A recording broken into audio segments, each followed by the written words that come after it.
Everybody, and welcome to ESO Daily. I am your host, Mystic Raven. Alright guys, so PTS is down. I have a lot of plans for this week with PTS. I've got to do a bunch of testing, gear setups, parameters. A lot of the upcoming changes. I went back in VMA yesterday. Going to be farming up a few things. Just the way the configuration goes. A lot of people are kind of sore about supposedly Maelstrom and Master Weapons, but I assure you the way the devs actually kind of designed it, it's in the long run, it's an actual better setup. I know a lot of people are kind of iffy about that, but it actually kind of pans out in the long run. For the best. Problem of it is configuration changes. Not that you'll need, I'm not going to sit here and say you're going to need VMA weapons or master weapons.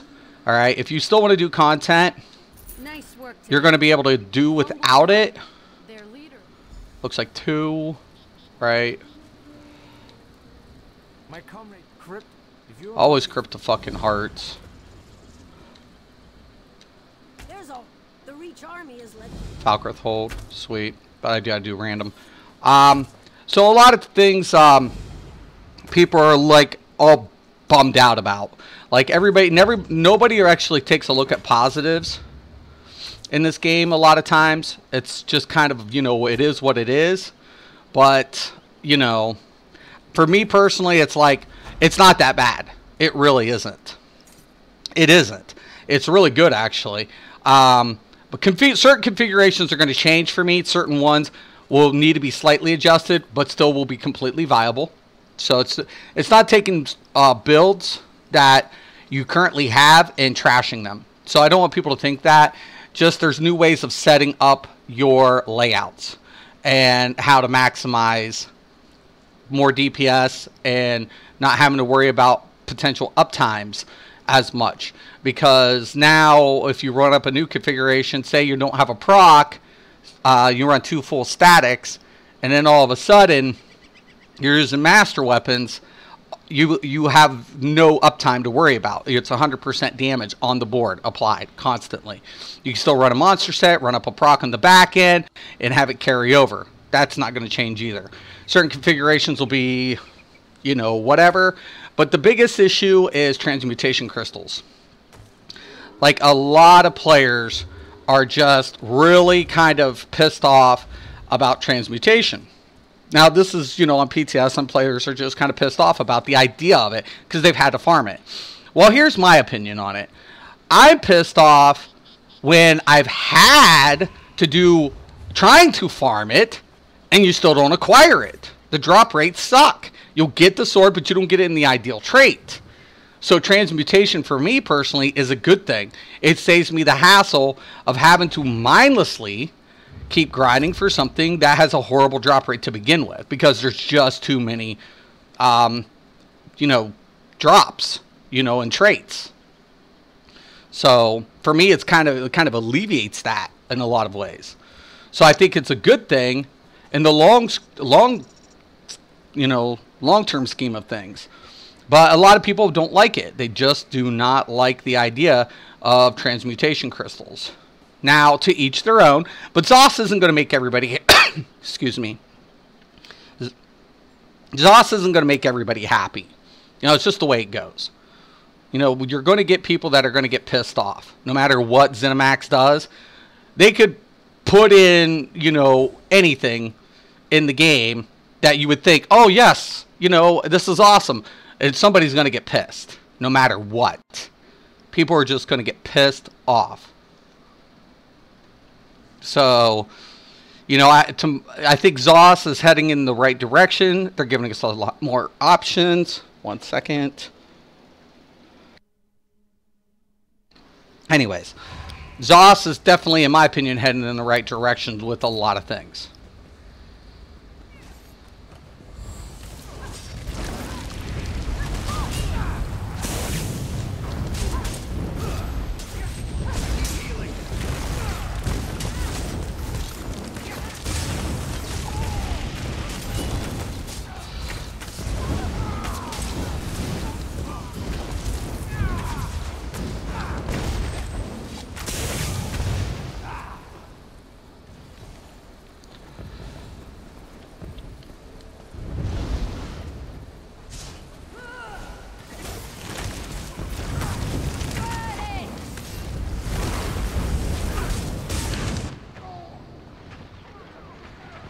So what happens when the tank doesn't taunt all the way? I'll take the aggro, sure.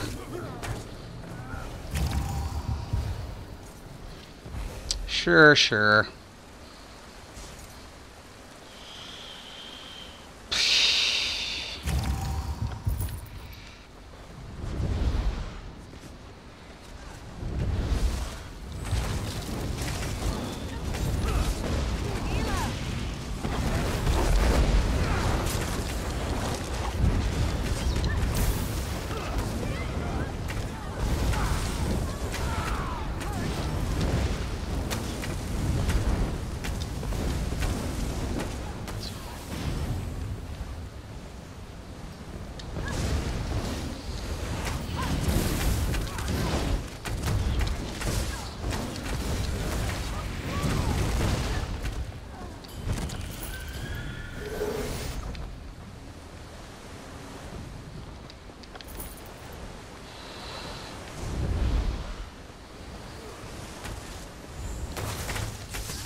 Gonna switch out one skill.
Please get this bitch off me.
come on.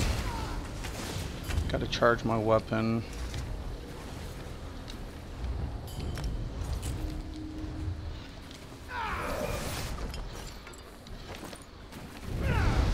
There's a heavy sack back here. Nope.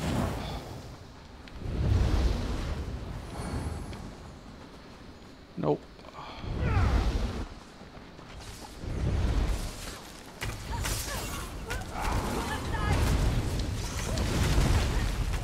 There's a heavy sack there. Yeah, but a lot of people are kind of getting their all whatever worked up because of the whole transmutation whatever, but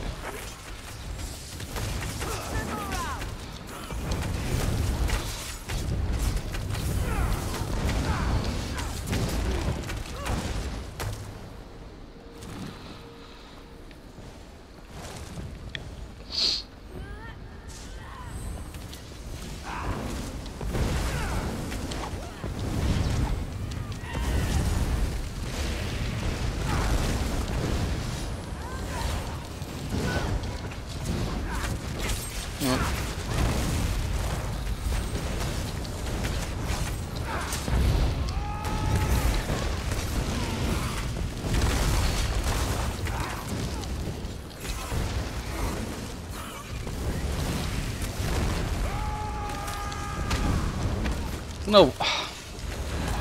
Whatever.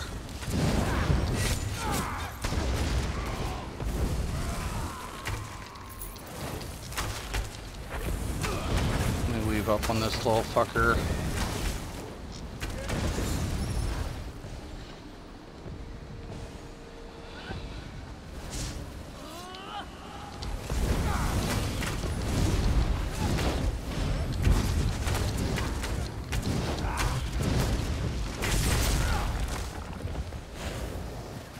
Don't fucking question of it is, can they? Yeah, I might want to skip.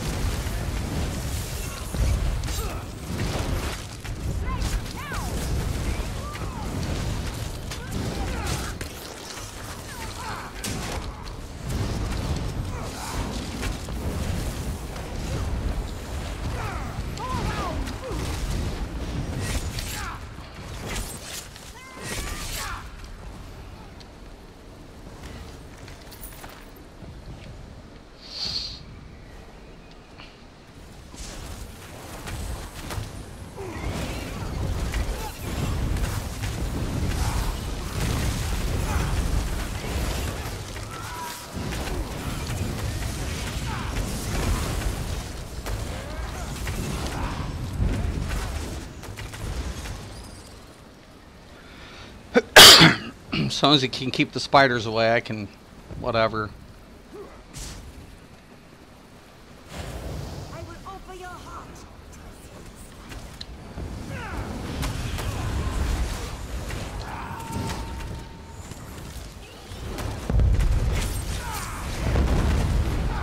Please keep the spiders away.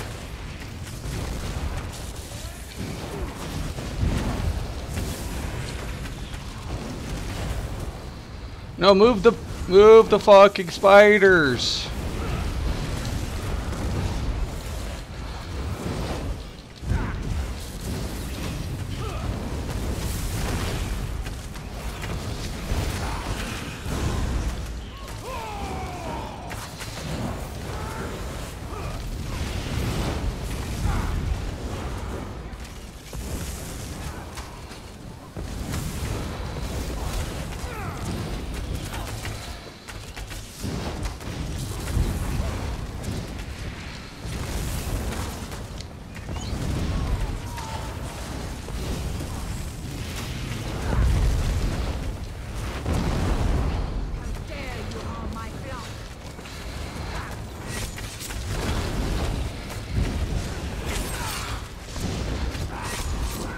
Bingo.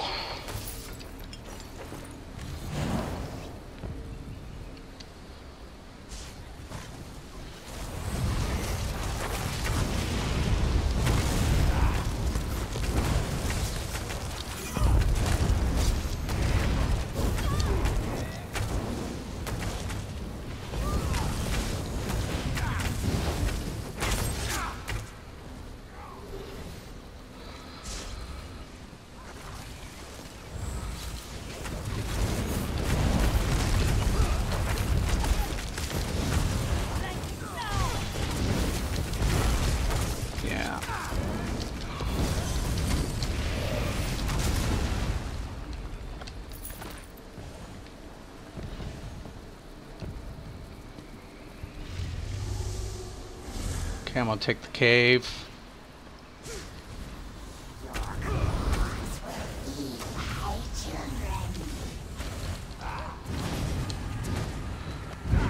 I guess he's taking it. Pretty good, Dave. Yo, man. They're definitely gonna have to keep this bitch off me. Ideal fucking...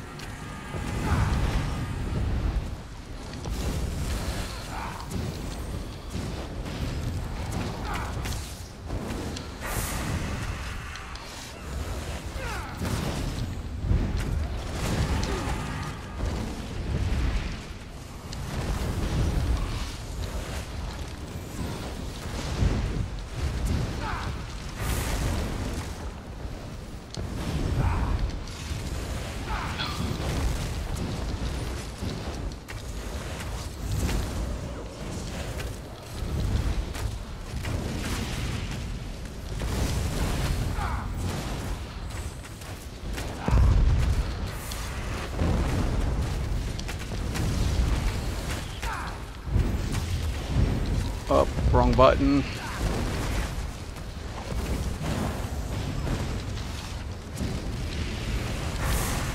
Fuck you, bitch.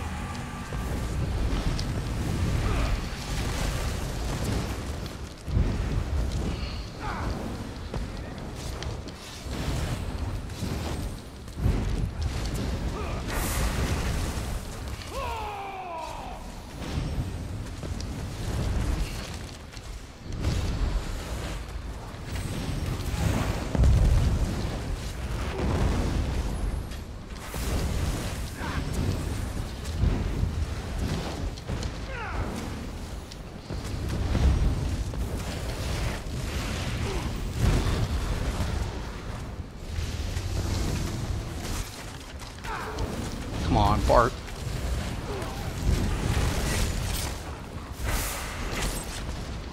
Whoa!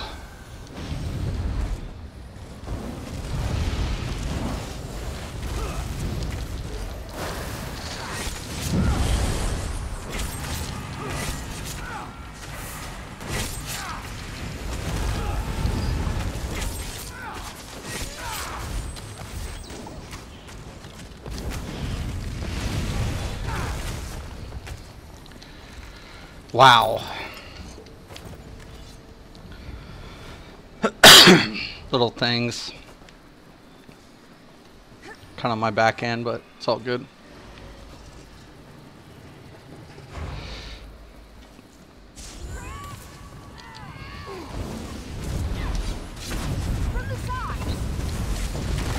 Alright, I see what they're doing.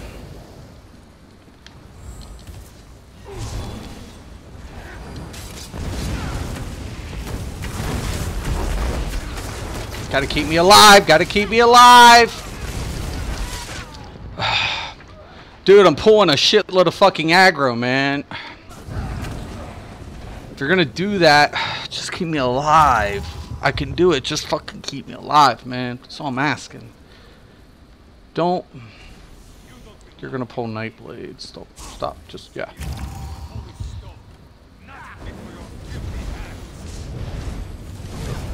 Can we please get him?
Alright, dude, whatever.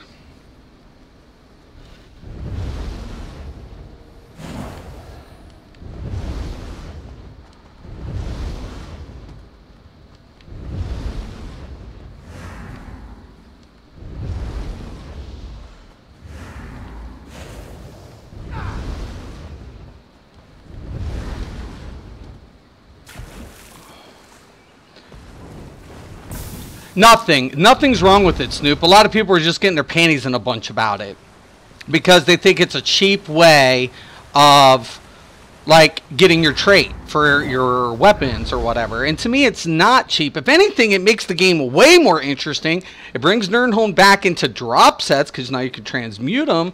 But like some of the players who's farmed certain things are getting their panties on a bunch about it. And to me, it's probably one of the best things. As a matter of fact, one of the things that they actually did, because they wanted to make it a little bit more challenging to, you know, be specific what you want to transmute, they increased it from 40 to 50, which I feel was a great adjustment. Because actually it's not as bad to get them. Because you can actually get the transmutation, and they actually also made available in normal dungeons as well. So now lower level players can start collecting these items. So for me personally, I think it's a great addition to the game. But a couple of the players have gotten their panties in a bunch, and to me it's just like, I think it's a great thing, man. Returning and your death will be swift. Oh, shit. Everybody's kind of everywhere, and this is bad. Because now I'm going to have fucking black, fucking nasty circles everywhere. Morning Rock.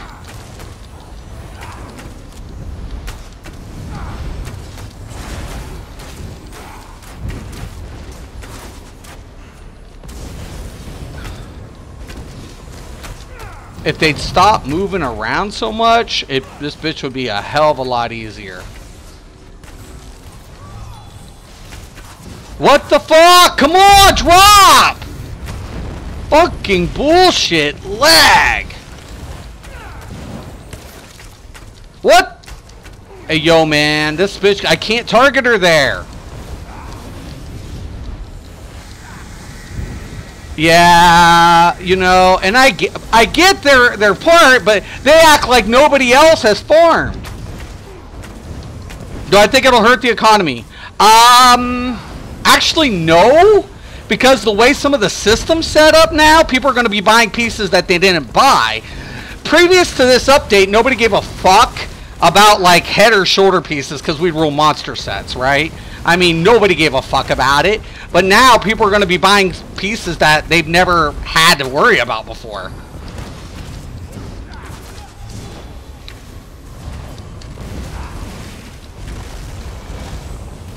God, I love the placement of this bitch.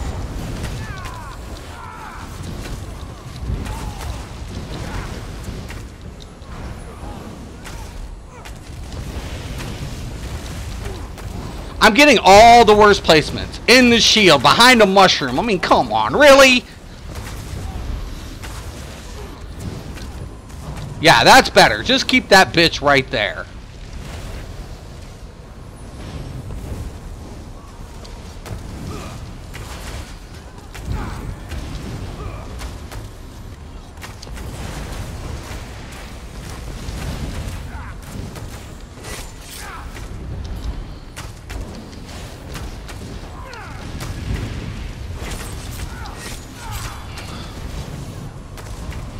Wait till she does her little crappy ass teleporting crap.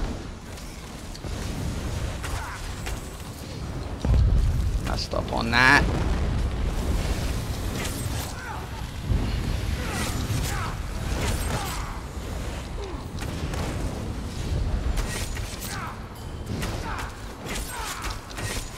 Come on, I'm running out of gas.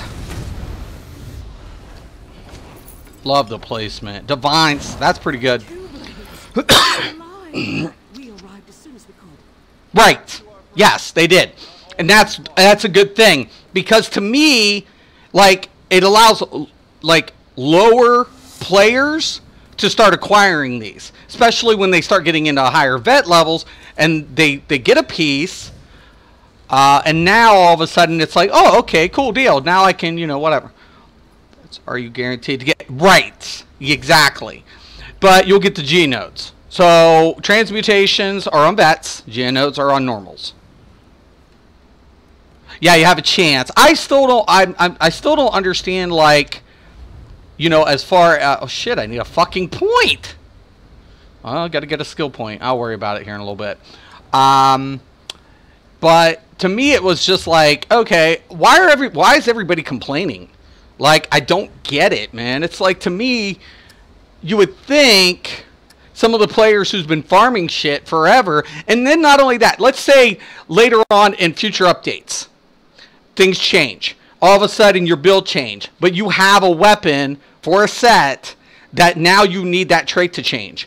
This makes that so you don't have to refarm another trait weapon, another traded version of the same set weapon.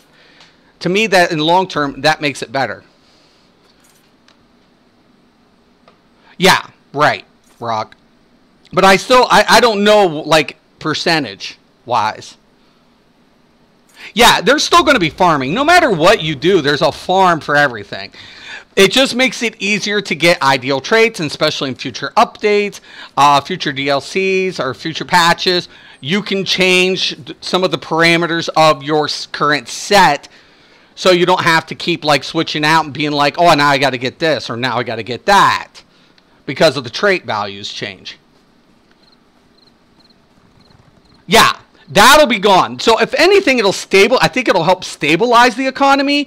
Will it ruin the economy? No, because if anything, what this is actually going to do is take pieces that we typically don't see selling on the market and adjust, make it viable.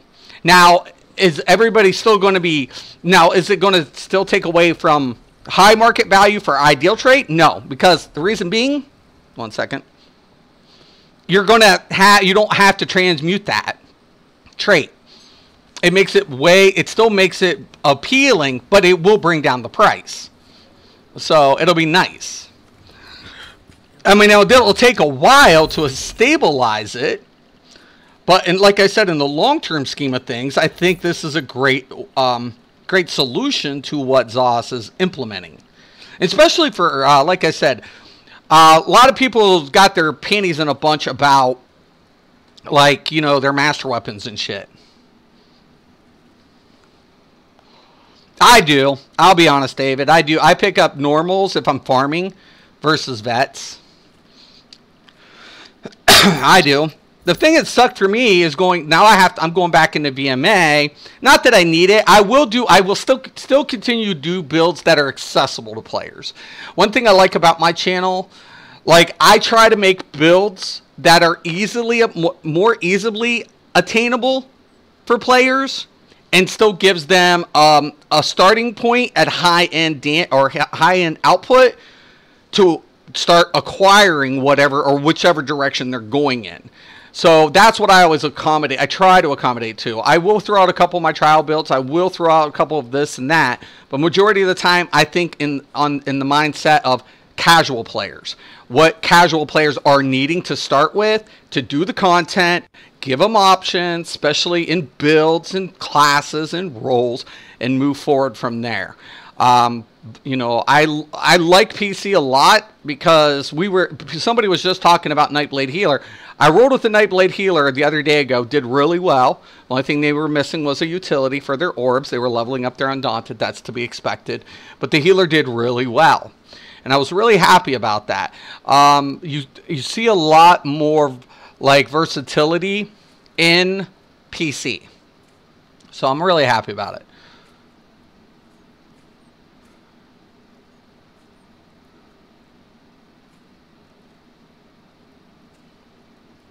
Right. Perks, man. Perks of being an ESO Plus member. I can't get rid of it. I can't afford to get rid of ESO Plus. Because of crafting and shit. Bank space. Whatever. Now, even housing, if you like fluff, it offers a lot more towards your fluff, too. Won't need that right now. So there's definitely a lot of perks to being an ESO Plus member. I always tell people you don't need it. If you're a casual player and you're just picking up, you're PvPing, or you're doing something specific and you don't have all these things, okay, cool deal. But if you're even, you know, mildly, you know, in this, if you're putting in, let's put it this way, if you're putting in at least I would say 14 to 20 hours a week in this game, ESO Plus is worth it. Is worth it.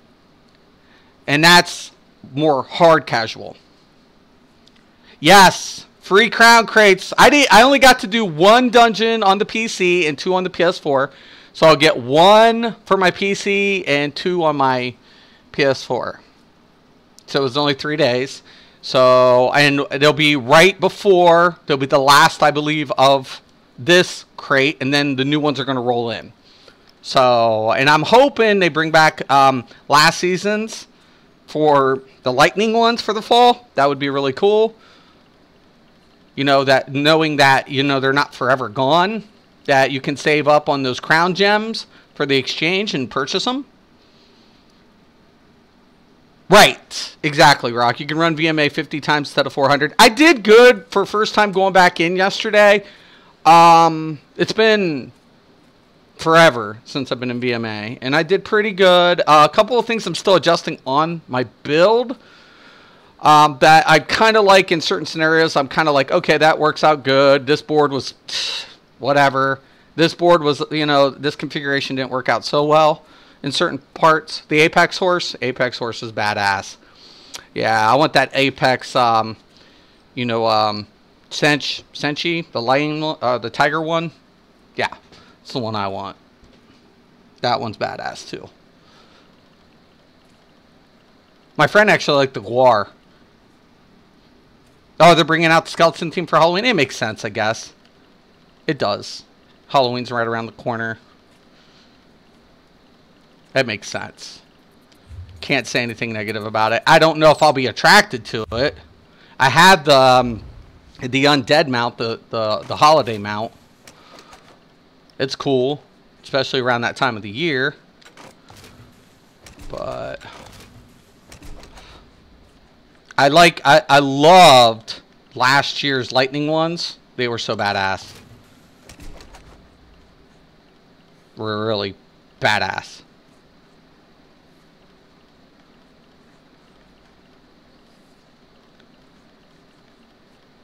Just gonna drop up. It was data mine. Gotcha.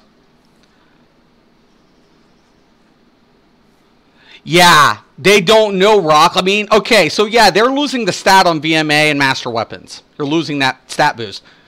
But you get the enchant. Put increase on it, right? The proc is still the same, essentially. But put an increase on it. Drop the monster set. You don't have to drop monster set. You can still run kind of the same configuration people are running if you want to roll the monster set, if you're rolling a proc. But if you're going to run Huntings, I would suggest Huntings as a static. Run a proc set, maybe like Briarheart. I don't like Briarheart in certain aspects. Well, it's got crit, so I wouldn't even roll that. But Ravager, you can run something like Ravager and Huntings. And carry over the Ravager proc over. And still keep your monster set. And run up your bow. If you're not going to run the Maelstrom dual wield.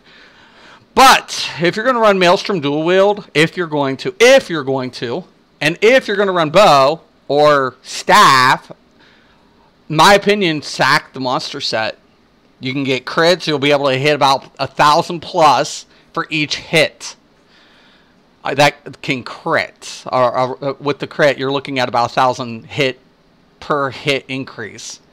And that'll carry over within 5 seconds throughout your entire rotation. You're more than well making up for the loss of your monster set. And you're not having to worry about anything RNG or mechanical wise because your set has no proc. Morning, Mustang. Right. So if you want to, like, let's say you still want to push out a lot of damage, you want the proc, you want the monster set, you can still run the same configuration. I'm not going to say you have to go in that direction. You don't have to. Really, you don't have to change a thing on your current build if you like your current build. That if your current build parameter is fine, you're happy with it, by all means go with it. From just what I've been playing with and testing, though, the way they set up the Maelstrom and Master Weapons, you're better with two statics, two full statics, and then running up your Master Weapons. You're pushing out way more damage than the monster set proc will yield. So it's crazy. It's crazy. I mean, it's not much. So that's why I'm saying it's not a necessity. It's going to be more dependent on each player's rotation. When I run VMA, well, I'm back in VMA. But I was in it yesterday, and I'm not, let's put it this way. I've done VMA. I still haven't got my flawless VMA. So I'm still, like, not the best VMA run. I don't get, like, top scores. I play to whatever, and, I'm okay. On certain boards, I'm better than other boards. I mean, my frustration in VMA is when, like, last night I was on the last boss, and on the final phase, round 5, when you drop, you're on the platform, you're running crystals, you get knocked over. Okay, that's normal. But when you get knocked over, I hate when the Daedra spawns. You have the flame, the fucking dude who's blowing fire, and the fucking clan fear. You have the Daedra and the clan fear. And you're trying to run, you're trying to get distance and throw up the dots and get that shit going down. But those things run as fast as fuck. I'm like, I got Major Expedition on. And I can't, it's like you're juggling a shitload. I mean, it looks crazy. It's just nuts. I'm still running 5 Moon Dancer, dual wield swords, 5 Julie, 2 Grothar on my main. Yeah, I mean, that setup still works. It's still a very solid build. That's why I don't critique people's builds. It's like, to me, I can't call it BIS because the build works. It has pros. Every build has pros and every build has cons. You know what I'm saying? And depending on what you're bringing to the table, right, it's gonna make a difference in group functionality. Like, I'll be honest, I'm dealing with more damage without any of my trial sets. But do I still roll trial sets? Yes, because of the utilities it offers my party. So I can't just trash some of my trial sets. You're running the precise on the back bar. So what, you've got almost 59, 60, Snoop? Somewhere around there should have. I'm thinking. Because of Julie. And that, you might be even over, Snoop. You might be at 63.2 or something. Considering Moon Dancer.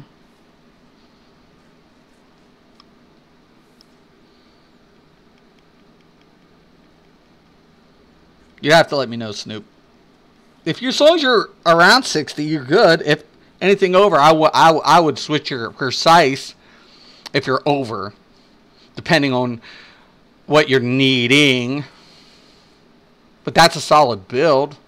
It's fucking solid as hell. You're never going to hear me cut on people like that. Like, never.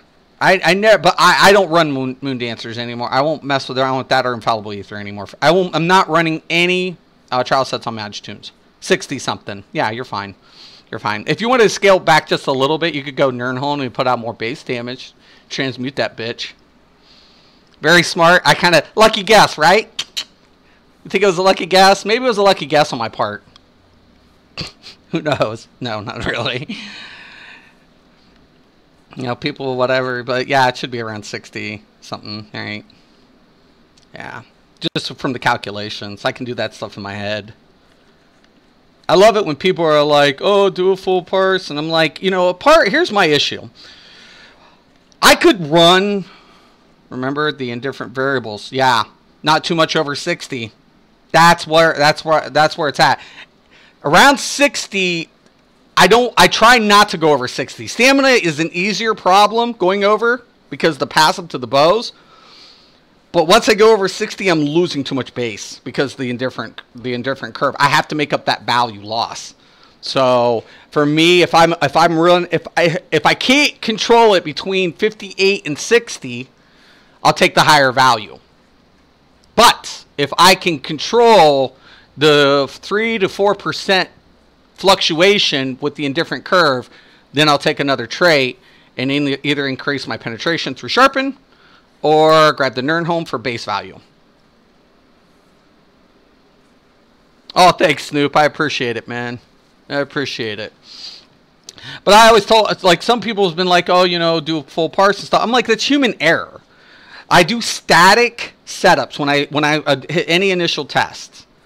Like, for me personally, I'm trying to see what each ability will do, calculate that into its duration throughout rotation.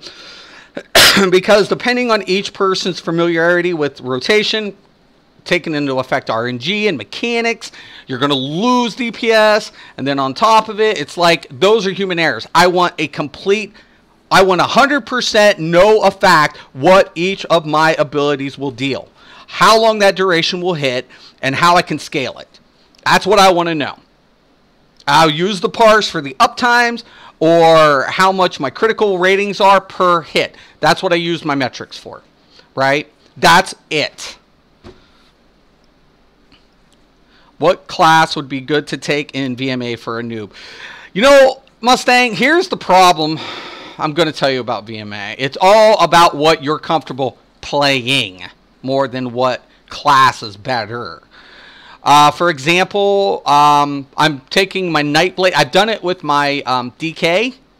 And for me, DK was a lot easier because of defensive and regain on ultimate drops, timing ultimates. It was a lot more, I think, fluid with DK for me. Now I'm trying it with the Mage Blade. Mage Blade works out really good in certain scenarios, but then I noticed, like, in certain scenarios, I'm not as accustomed as running the DK.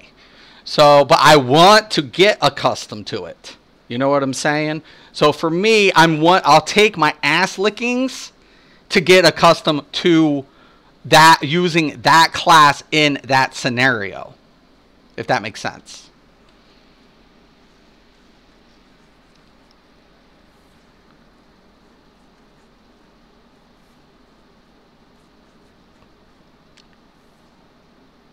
It was nuts. You know, Athenian Archive, I really like Athenian. The problem of it is for me, now here's the thing. I actually was taking a look at some of the mock sets. What I call mock version of trial sets. Like, there's a mock version of VO, a mock version of Infallible Ether, and that drops in AA. I think in all of them, like Hell Ra, AA, and Sanctum. And I think because it's not, you don't get the Slayer.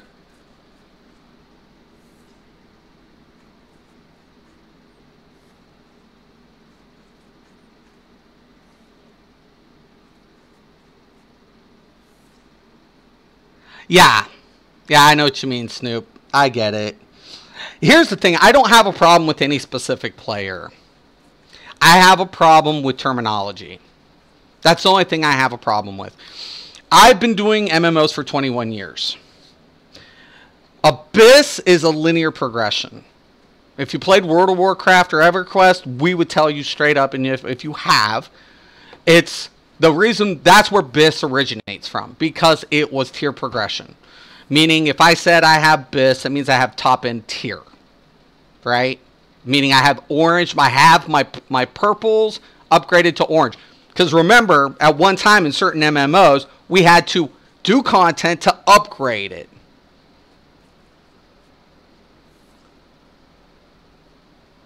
Contradicts? Yeah, I mean, no, but he uses the word contextual.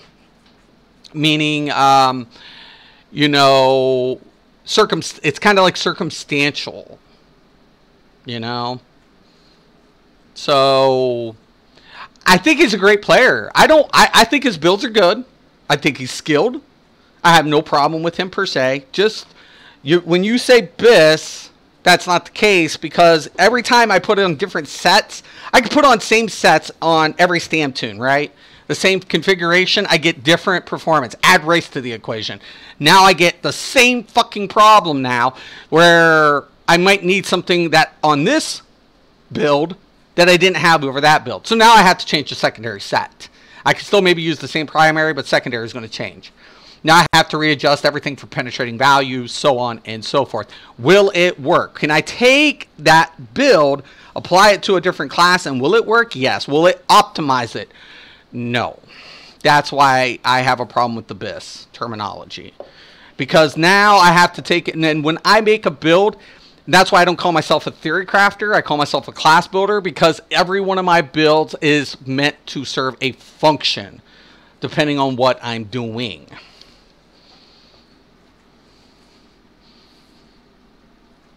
Well, like I said, I mean, I wouldn't tell anybody not to follow him or try to sabotage him. I think he's good. I think he's just young. Yeah, that's the problem, Rock. The way this is, they had it's true open-ended. Like, I kind of was scared when I jumped into this game. Like, I was fucking shitting myself as soon as I seen class base.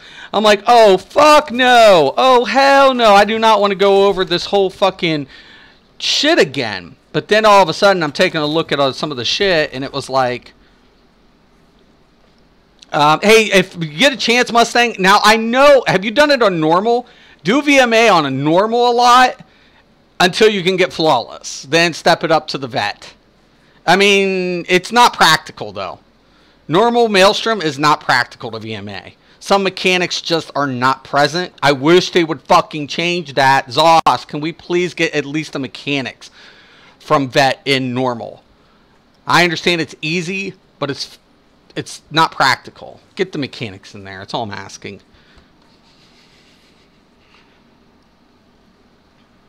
Right. Yes. I will say that. I will agree with that way of looking at it, Rock.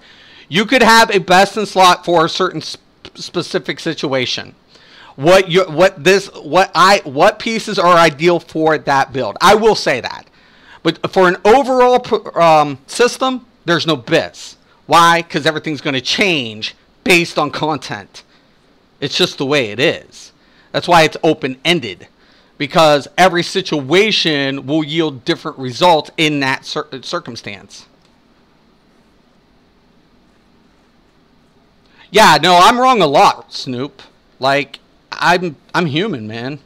Like, I am really, like, I think that's the best aspect. And I think when I was young, as a fighter, like I was an amateur fighter, I had to let go of pride. Not swallow it. I had to just yield to it. I had to succumb to it. You have to take big heaps of humble pie. Because here becomes the problem.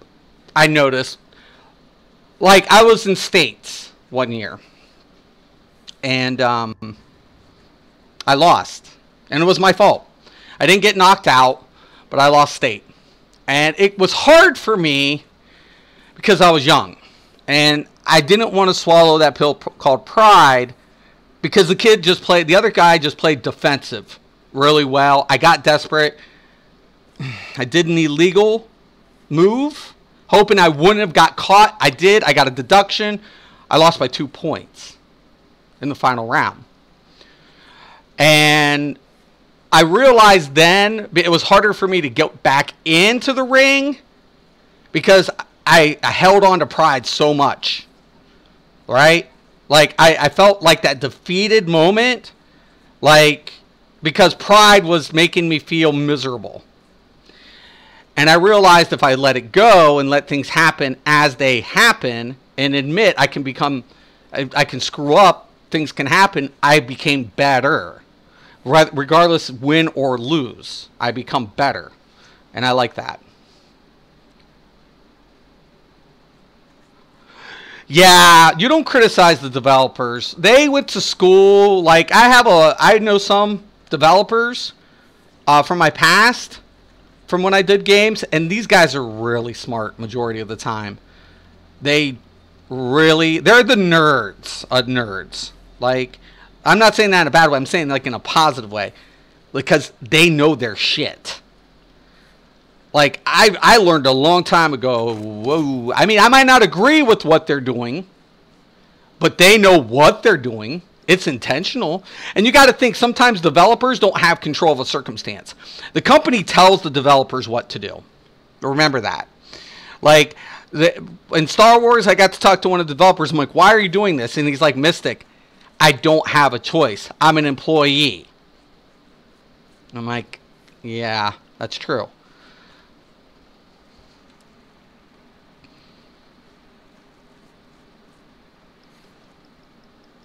Yeah, and that's what I'm saying. ZOS can't make everybody happy. Like, some people got butthurt about Maelstrom weapons, but it's actually better. It is better. Considering everything that they did. In a long-term scheme, it's better. And they tell them that they don't know what they're doing. To me, that's funny. Because this company has made, out of all of its competitors, ZeniMax Online Studios is above their competition as far as development and implementation. They're above their competition. There are some still problems with the game, but considering the state of the game a year ago when I started, about a year and a half ago when I started, and now, it's a world of a difference. So, no, the weapons do not drop on a normal Mustang, but here's the deal. You're going to get to know each board. Mechanics, certain mechanics aren't in normal Maelstrom, right? And you don't really care about certain mechanics. Certain mechanics you need to know. You'll get into it. I still recommend Deltia for walkthroughs for Maelstrom. If you want Maelstrom walkthroughs, Deltia is still the best. You guys still some of the best walkthroughs. So I will tell you that. But you want familiar with the board, the layout, and what's going on in each round.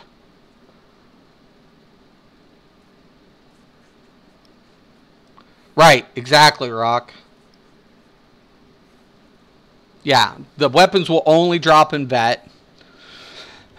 But getting adjusted to those boards and getting familiar with them is a good thing. Like practice run. I did a practice run yesterday. It took me 15 minutes to run Maelstrom on normal. Just to run a practice run. You know, it wasn't long. Now it might take you a little longer if you've never done it. But as far as like layouts and stuff, just to get a quick, run in, get familiar with it, it's not a bad thing, man.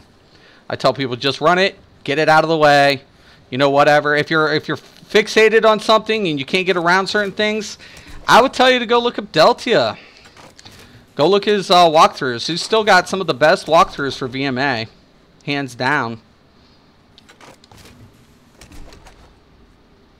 And remember the Explorer trait. I don't know what happened to that. I'm actually glad they did get rid of it. I mean, I used it, I don't know. Like, that's the one, like, you get XP for just unlocking areas.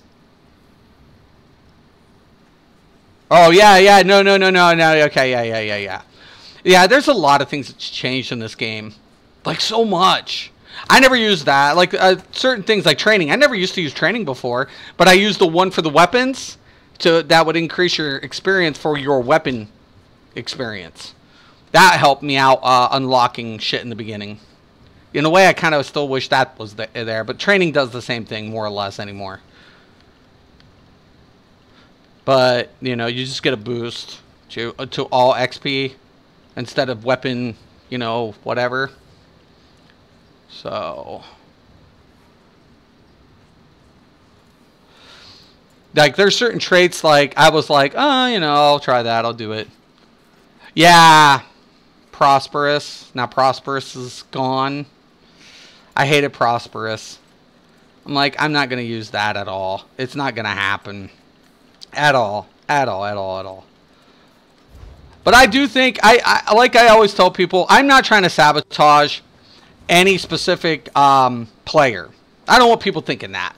Actually, I wouldn't tell anybody that subs to these players to actually. I just don't listen to them as 100%. Don't listen to me as 100%. Take what you can from any, content creator, and then test it yourself. Go from there and then test little things yourself, and then make those adjustments based on your playstyle. That's what I would suggest to anybody.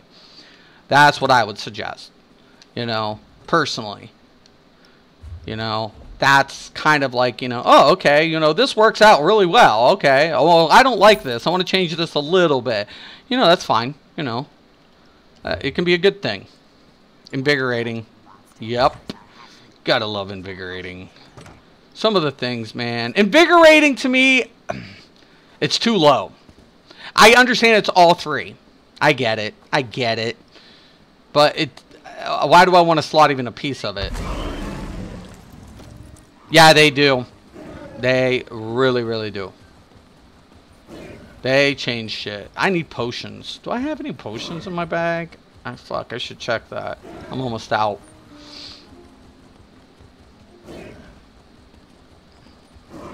I really like I like everything. Like I said, everything that keeps me playing this game is some of the things you still don't see in MMOs.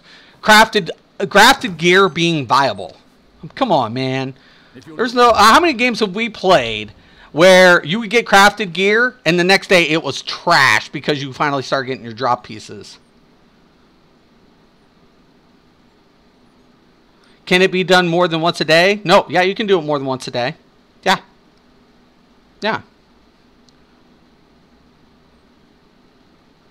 Yeah, dude, I'll be honest. I have to skip content in this game. There's too fucking much.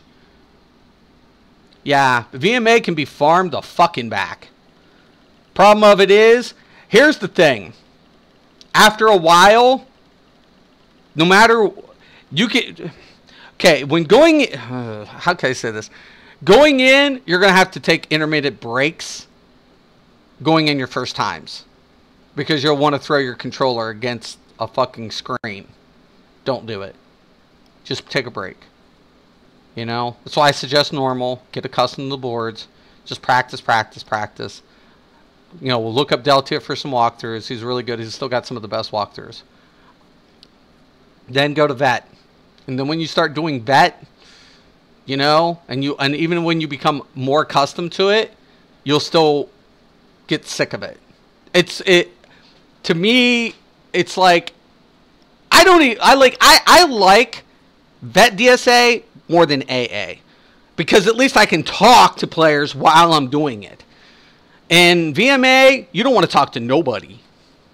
You just want to get through it. That's what you want to do. Yeah, and they've done that, and they always make those adjustments too for the classes to make them still viable. I feel like that's one of the biggest things that ZeniMax has going on versus majority of games, and certain games are starting... Like Rift was any class could play any role.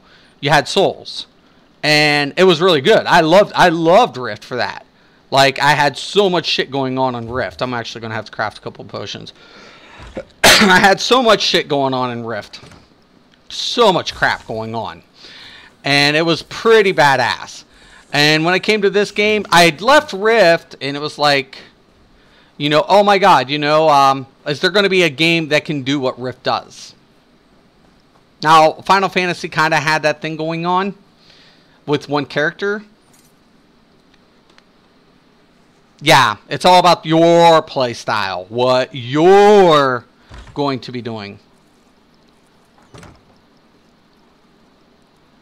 No, yeah, right. Exactly, Rock. I love that DSA. Like, as far as when I used to do it, I had a couple of people I would do it. And anytime I would try to help certain players go in, it gets frustrating on certain mechanic. It's mechanic-wise, for players, it can be a little overwhelming. Right? It can be. Like, first-time players in there. To me.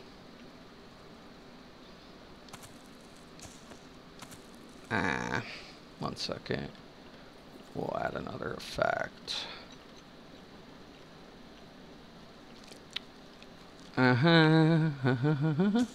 No. Aha! There it was. What's a good bomb blade build? I don't do the bomb blade, Snoop. Like, for me, I don't do anything like that. My PvP style is way different. I love, when I play, I have two forms of playing. Either I like to play to the class's strengths, so I can, you know, get in a good 1v1 situations, or I play towards the Zerg. Because remember, this is a siege engine, right? So a lot of times, majority of your times, you're going to just bump into a shitload of fucking nasty Zergs. And then people hate it. But me, that's where I shine as a player. That's why every of the top players know me. Because they know, here comes Mystic, and there's like fucking 100 fucking EP behind him. And I will roll the fuck in a keep. I'll be the first one to jump right through that fucking door. And my dudes are like, there he goes. There he goes. And so I build to that. So I don't run the bomb blades, because the problem with it is they do a shitload of damage. But the problem of it is bomb run vicious death with the penetration set. They do. It's pretty much, you can run vicious, you know, your vicious death along with spinners. And you'll blow shit up. They'll get annihilated. Don't even worry about a monster set. If anything, fucking put on friggin' Kina shoulders. Stack it up. What about a good crafted set? The most flexible crafted set's going to be Julianos. It's just flexible. But actually, there was one of my friends who actually, this was crazy. How do you get Vicious Death? PvP. Or you can buy it. It's cheap now. When it first came out, it was like super uber expensive. But you can go to guild vendors and buy it. No, you can't get penetration crafted set yet. Zos! Well, except Night Mothers. If you're Stam, you can get Night Mothers.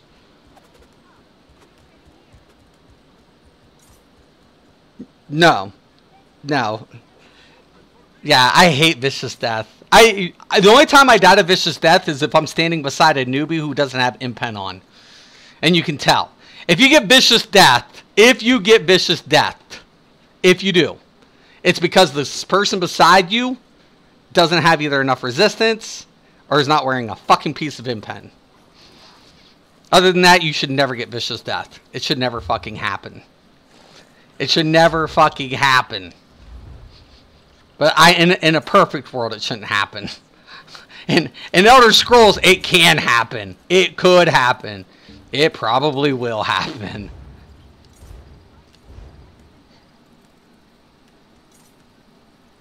I don't know. I never checked about that. I usually get so much gear, I get it in my drops. I get it in my rewards of the worthy all the time. Like tons of it. I just sell it or scrap it depending on the trait. Majority of the time, I'm like, oh, look.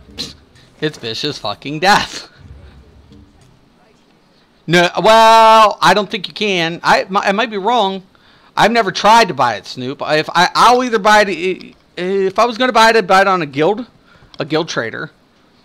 That's how I would buy it. I don't know if you can buy it with AP specifically. I never tried, to be honest with you. Actually, wait a minute. I think you can. If you go to Morrowind, well, hold on.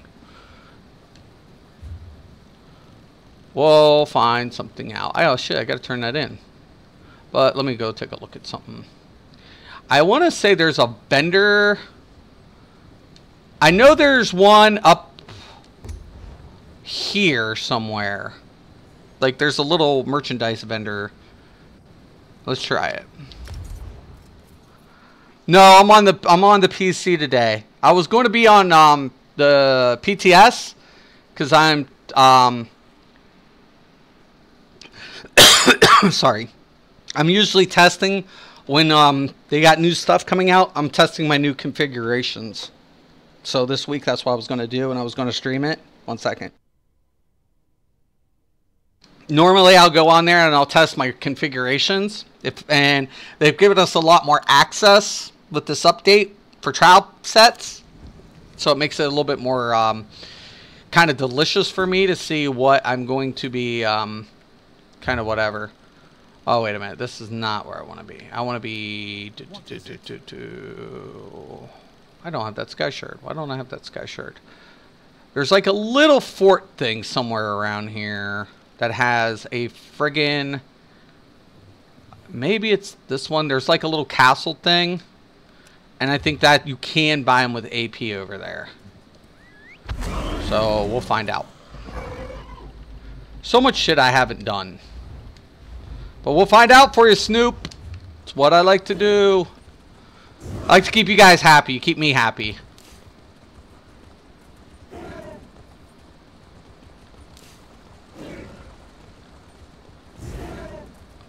Yeah, once you... There's like a vendor that has like these little box crate things that you can get. I'm trying to find it. It's like a little castle looking thing. I have it on my PS. Oh, I gotta get this. I need this shit. 1 second. I can't say no.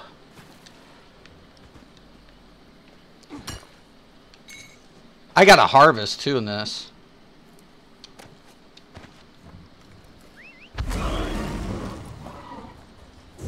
I want to say there's a merchant somewhere.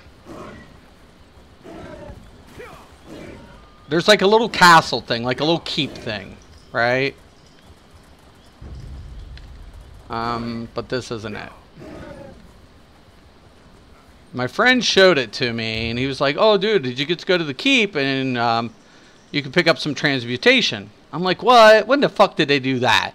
And he was like, "With the Morrowind update." I'm like, "Shut the fuck up." He's like, "No, I'm serious, man." And I'm like, "Nah." He's like, "Yeah, I promise, Mystic. I'm not lying." And I was like, "Okay, well, fucking take me there. I want to see it. Show me. I don't believe you." And he's like, "Okay, fine, man. Come on, dude." And I was like, "Okay, fine. Fuck it. Let's go. Let's go." That's a tomb. I'm trying to find it. Maybe this... No. Anyways, let me try to go back to the stupid temple thing. I think there might be one there.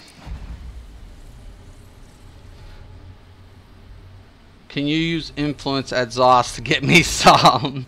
I don't think I have influence at ZeniMax. Well, my Christmas wish list last year, they did give me what I requested. I think ZeniMax does watch my channel.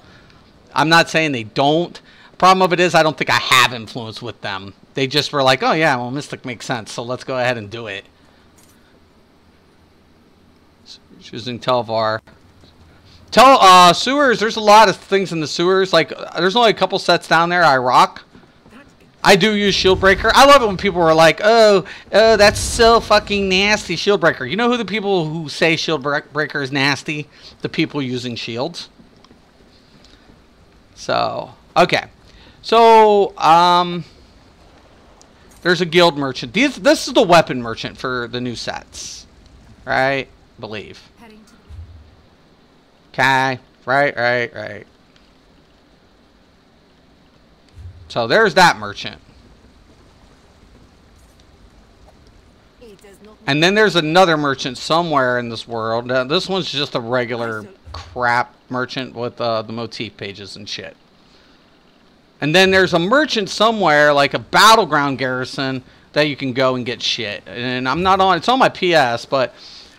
it's somewhere in Vardenfeld. And I know it is. It's like a little keep looking thing.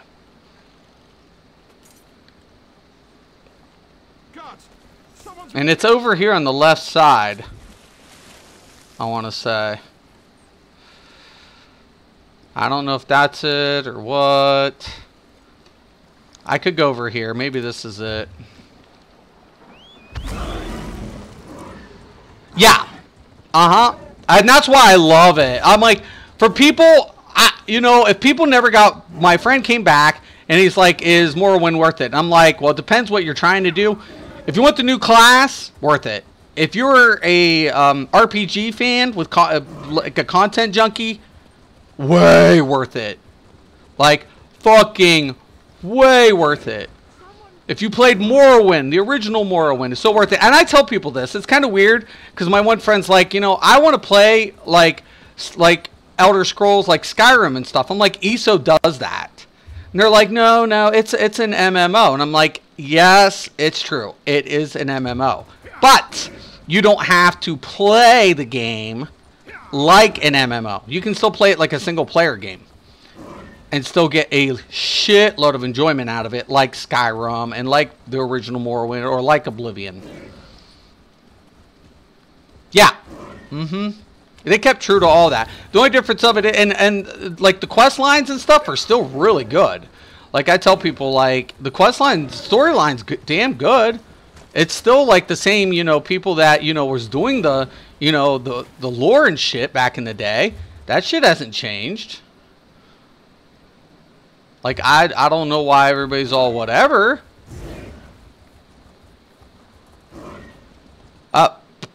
Okay. Let me see. Yep. Now I'll come over here. And I want to say it's up this road, maybe, or maybe that's a little house. But there's a garrison somewhere around this fucker.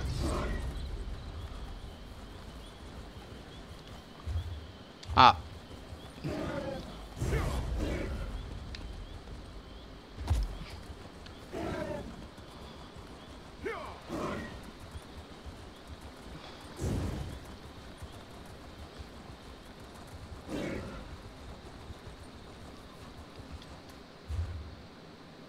Well, great. Think I'm in the wrong side of it. I really want to find this fucker. So, why they give me a back door to something I can't access? Or back road? I'll find it.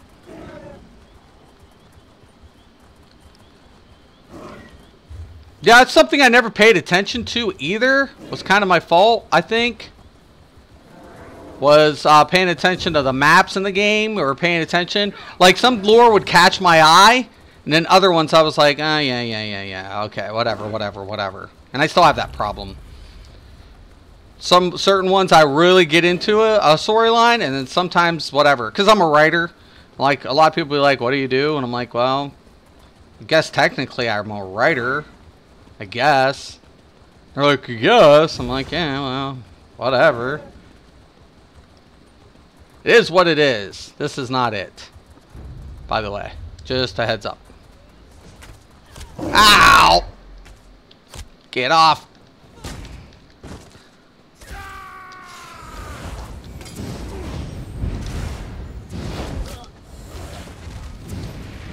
Night. Fucking little bitch. Where in the fuck is that stupid garrison at? I don't know if it's up here or not. I know that's the public delve. That's that. That's that. Did they take it away? I don't think they did. Oh, so check this out. Did anybody notice the update last week on PS4? Is anybody here on PS4? We had a patch last week. A hot fix. So, let me give you guys the story. The day before, I was at BRK. Then AD was at the mine. Right? So there was this little ledge thing that I was able to put my catapult on, right, on the edge, be able to walk through the middle, and be able to hit that tower, right? I was able to hit it. They weren't able to target me because I was up in the keep. Now I can't use the top of the keep's tower, you know, the wall, because it wouldn't reach, but the little edge thing allowed it for me. Well, good. Have fun, Mustang. Okay, so you're on PS4. So all of a sudden, I was doing this the day before. I was on this little thing, and I was hitting it, right? So the AD couldn't fucking target me, right? It was great. Actually, it was fucking awesome. It was fucking awesome, actually. So I'm over there, and I'm like, okay, yeah, fucking slick, you know?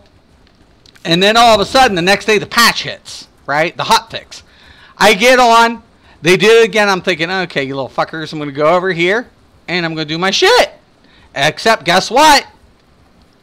Cinemax took it away from me. They fixed it. They fucking removed it completely. I was like, I hope they didn't think that was an exploit. I mean, I was just using the terrain, in my opinion. But they removed it. Now I can't do it. Whatever. So somebody must have said, Mystic's on whatever, we can't fuck with him. It's such bullshit. And everybody fucking, they know me on PS4. Like, most of these players do. I'm like, I love being a fucking YouTuber, man. Like, even if I'm not streaming, like, people will just be like, there's Mystic, kill him. And I'm killable. Like, I always tell people that. Someone's like, you died, ha ha ha. I'm like, yeah, of course I died. Everybody dies. Are you fucking kidding me? Come on, man. Come on, meow. You don't think I think that I'm invincible. I'm so not fucking invincible. But I do give people challenges and stuff. And then people want to talk, you don't know shit about, like, PS, PvP and whatever. And I'm like, oh, of course not. I was in the top 10 in Battlegrounds without even trying. But, well, whatever. I'm like, am I the best? I will never say that. Ever. Fucking ever. There are some players on PS4 that are so... And I'm so fortunate to have, like, some of these guys as friends on my friends list. And they are just beast. They are so fucking gross, awesome PvPers. It's M-I-S-T-I-C-K, Raven. R-A-V-E-N. Yeah, that's my gamer tag on the PS4. I tried my normal one, which is M-Y. That's usually my typical, but somebody had taken my regular gamer tag. So it sucked. It was like, oh, fuck. That sucks. But, like, most people do, like, I am, like, the original Mystic Raven, though. Like, most people will say, like, there was a Mystic Raven, like, in Sonoma back in, UO. Like, are you that dude? Or are you the Mystic Raven that played on Warsong and WoW? Yeah, no, that was all me, man. Like, I'm telling people, yeah, that was me.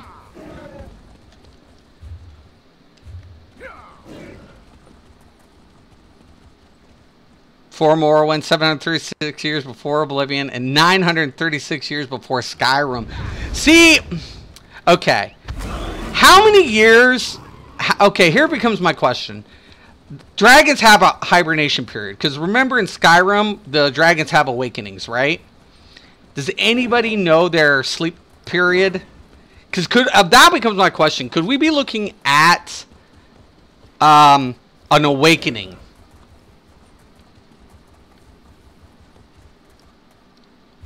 Well, because it's more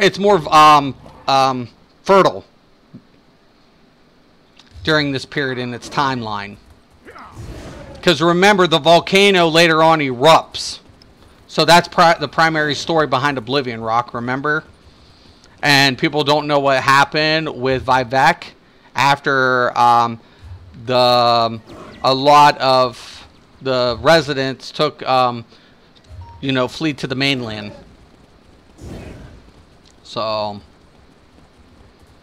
I wish they would have had the actual story of Vivek, stopping the comet with Sheer Gorath in this one. That would have been so badass.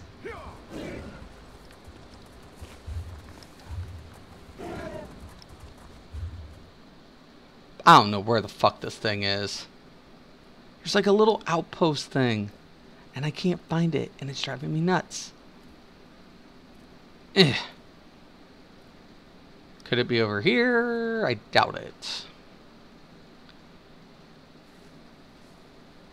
Anyways, there are some areas that you'll be able to, like, there's an area specifically in Vardenfeld somewhere that you can get the PvP items. It's not up here. I wanted to say it was down around here, but obviously I couldn't bump into it. But still one of my favorite little areas to go to. I still got a couple Sky Shards to get. Actually, I do need a skill point, so I'm going to probably go get Sky Shard real quick. I do need to get a skill point to morph this. But, I love... Now, see this comment right here, guys? This is awesome. So, Vivek stopped that. Like, used his power to literally place it right there. And the original Morrowind, when you did, like, jumps ever so long, you could actually go up there, and there was, like, a little cave in there and shit. It was, like, really fucking cool, actually. It was really badass.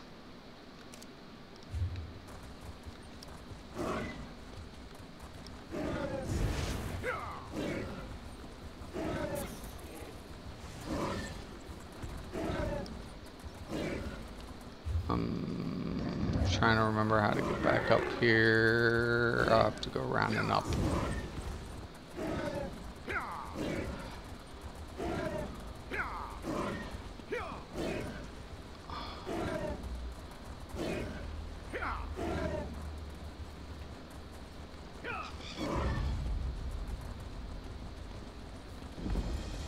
Give me there.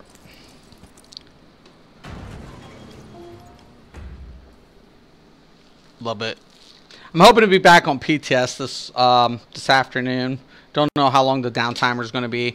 Tomorrow I'm going to do a stream on testing sets. We'll do some statics on each ability.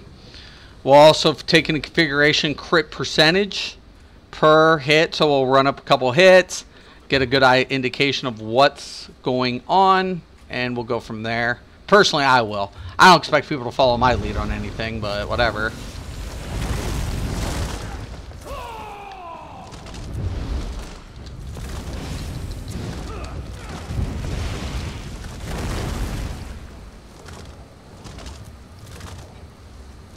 Right.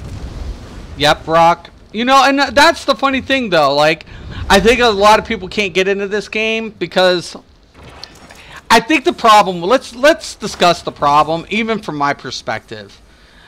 It's not the content in this game that is not attractive to players. It's not the problem. That's not the issue. The issue is that they made it a class-based game. That's the real fucking issue. Like if you played Skyrim and you come into this game, the first thing you're like is, what the fuck is this? You're like, this isn't Elder Scrolls. That's the first thing you tell yourself. That's the first fucking thing you say. You're like, this is not Elder fucking Scrolls.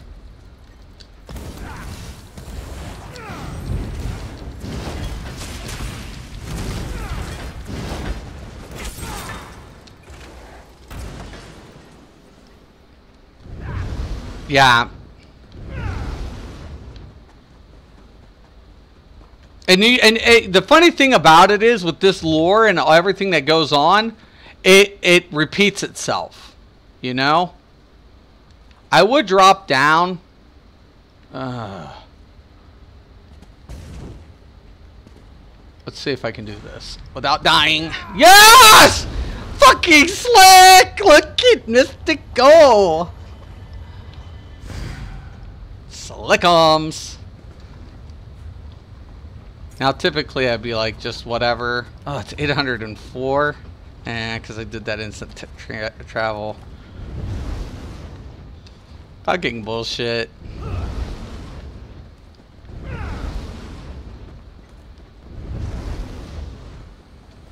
I hate having to maneuver in this thing, going up all these fucking little corridors and stuff.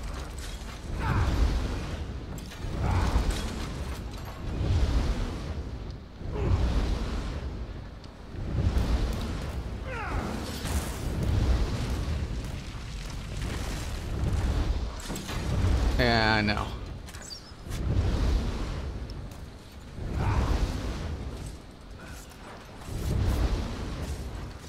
How can it not be Elder Scrolls? Right. The problem of it is the classes. They don't. The problem. Here's the problem. Like, I agree with you, Rock. You can do all that, and they kept true to Elder Scrolls because of that. But most players, the problem they have is they think, oh, okay, well, this is a MMO. It's class-based system, and this isn't like any other Elder Scrolls. But that's really not the case. Yeah, they made it class-based. Yeah, they did that. But yeah, no, it's cool. That I think of this as a secondary job, right, guys? So I take this pretty serious. So I kind of approach this in like a radio discussion. It's like you're engaged with me. So when you're at work or you're driving or anything like that, you guys, anybody who's responding, it's like, people call in to the radio station and they're talking about, all the different aspects of the game. And we're, basically it's like a podcast. No, everything's the same, Rock, right? Everything is the same, except the class system kind of throws any player who's never played Elder Scrolls. If you're a first-time player, imagine you played every Elder Scrolls game. The first thing you always do in every Elder Scrolls game is pick your race. That's the first thing you're accustomed to. You're like, okay, what race do I want to be? It's not about what class, per se, because there is no class, right? There's skills. There's Mage Guild and spells and stuff, but you never say to yourself, what class am I going to be? It's never happened until this game. You know what I'm saying? So it throws players off. It just throws, it's like, oh, what the fuck is this?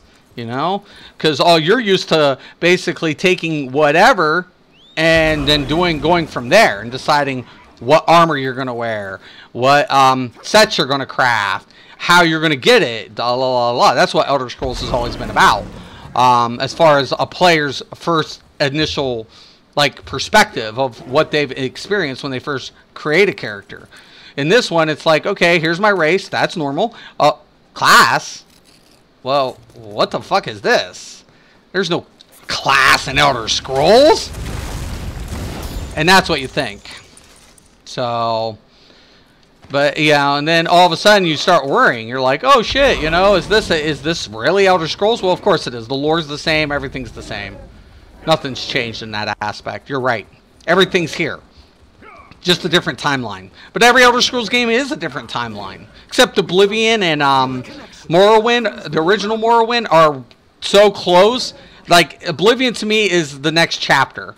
And I actually want to say that the same thing with, well, no. There's a couple of 100-year difference between Alliance and Daggerfall, I want to say. Or Arena and Daggerfall.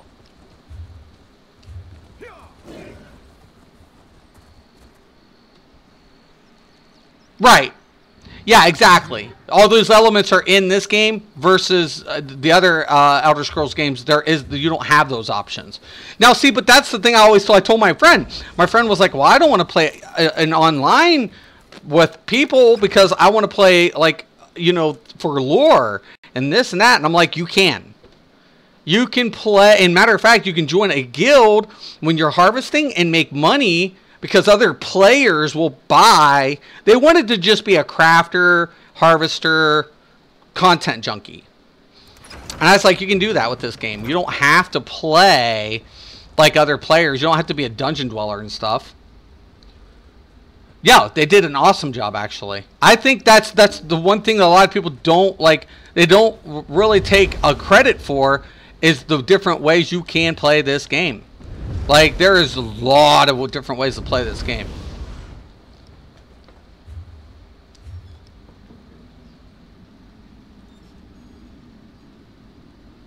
Right. Exactly. I mean, this is just past events.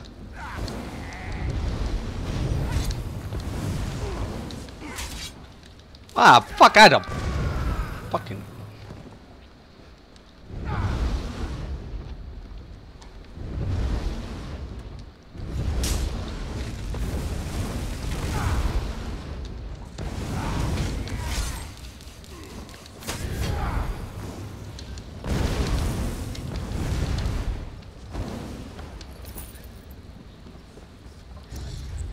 Of course. Why wouldn't there be something else that would follow me?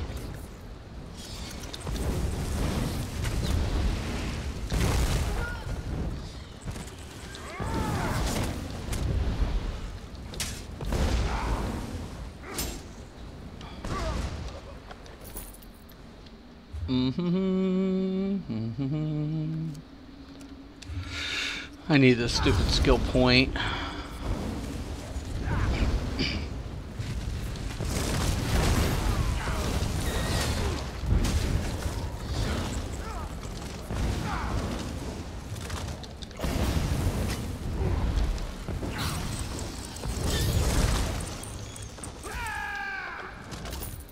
Alright. Where are we at?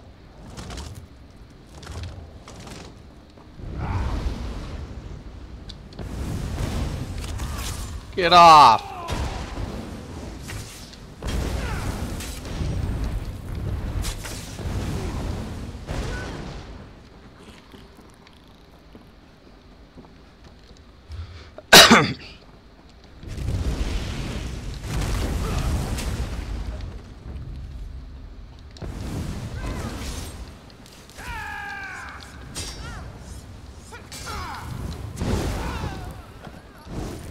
Oh, that's worth a couple bucks. We'll take it. I love the add-ons on PC. I'm not gonna lie to you guys. I wish I could lie to you and say, oh, they suck. No. Makes my life so much easier when I'm making tunes and having to find shit. Because I can't remember everything. Right. Actually, you like, yeah, for example, yeah, if you don't want to do the main story, you don't have to. If you want to do the main story, you can. You know, I think the replayability has gotten a lot better, actually, since Morrowind. Has anybody played the main storyline now? I love what they did with the intro now. Like, when he's like, you're getting dragged to the fucking altar and shit. That shit is badass. Yeah, PC rocks, man. I'm going to agree with it. I love PC. I'm not going to lie. I do. Problem of it is, like, I have a lot of tunes on PS, and I'll never be able to walk away from PS just because of how many tunes I have. Yeah, fucking, I love the add-ons in this game. Fucking love them. Fucking, I die for this shit. I die for it. I'm like, oh, fuck, yeah, man. Really? Come on, man. This is the shit. Like, the badass shit. And I think, like I said, ZeniMax has made this game a lot more fun. I think players are getting themselves hemmed up with every update. It's like, no matter what, one thing I love about MMO communities is the bitching, the whining, the blah. Like, all of a sudden it's like, oh my god, they changed my set. What the fuck do I do now? It's like, calm down, man. It's an MMO. Things change. It's what it does. You know, you can't keep things forever because they're like, well, why'd they change it? Because you had X amount of people over here complaining about it. Come on now. Come on. You can't make everybody happy. ZeniMax's not going to make everybody happy. Does the story change for the alliances? No. You can, like, on Codwell's Silver, you get to play as the other alliances, though. That's what you're able to do. So when you go to the other alliances, you're playing as that alliance member. So you're able to, you know, approach. I actually wish that when you go into Codwell Silver, they see you as an outside entity if you're an alliance member. And you have different, you know, dialect. That would be really cool.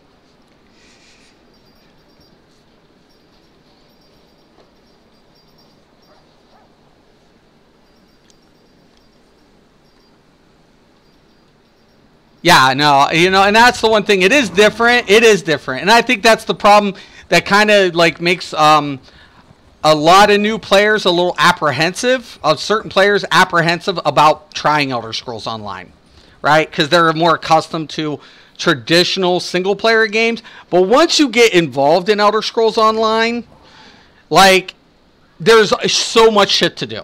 You can play as a single player. You can play as group content. You don't have to be one of these fascist elitists. You don't have to be like that. This game does not have to be like that. You can't. It can be, but it doesn't have to be. So I tell people, you know, that's the best thing about it. Yeah. The main story is the same. It just, depending on your alliance, it'll change accordingly. Now, which Crypto Hearts was that? Was that? I want to say that was 2, wasn't it? So, yeah, Crypto Hearts 2.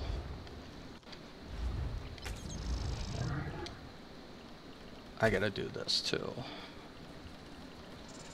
There it is.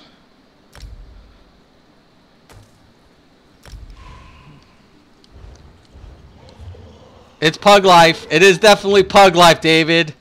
Pug life is real. I'm down with the PUG. Down with the PUG. It was funny because somebody had mentioned, you know, why doesn't the other YouTubers pug or try to? I don't know. I like pugging because to me it has a lot of applications to it when you pug, right? If you're going to pug, it shows like, oh, okay, I can do this content even with a pug. You know, it's doable. It's completely doable. You know. Got to jump on tonight to do some more farming. Also purples for Spriggans.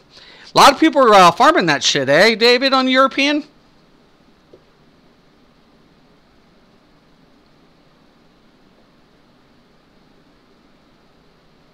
Yeah. You can always do upgrades in this game, too. Really nice. It'll never happen. You'll never be able to use add-ons on a console. It's the way the coding's set up. Codes are... code writers are given access to the tools to write the coding for the add-ons in this game. Once they're given that permission, they can code it, code it accordingly. Oh shit! I forgot to switch out a skill.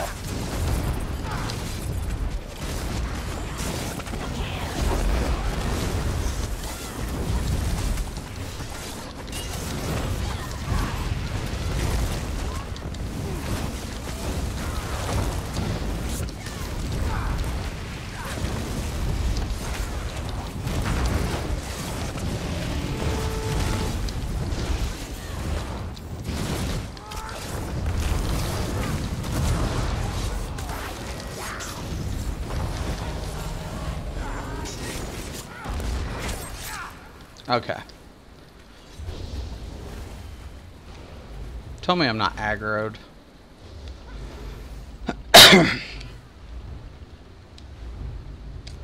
There we go. That's better. Do you now think you're going to save my wife? Yes, I think I'm going to save your wife. She wants to be saved. She wants to be in my arms.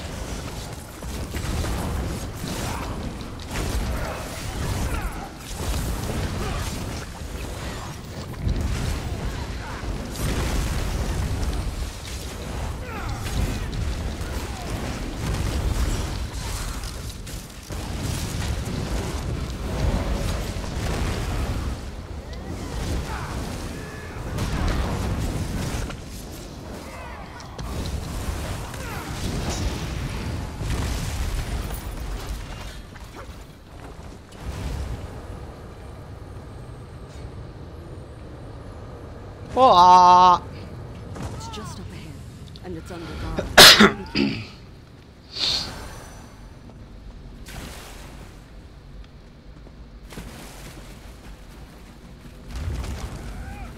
Kill them!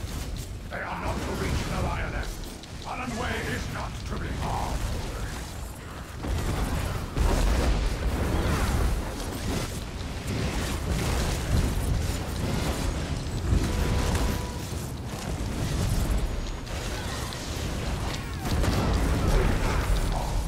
This place is not fun.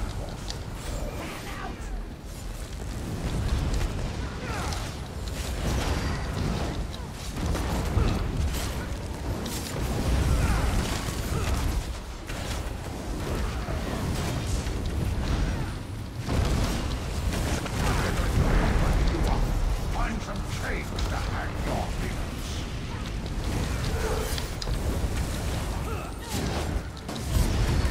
Just don't kite him. He's almost dead. Even if you defeat me, I need healing.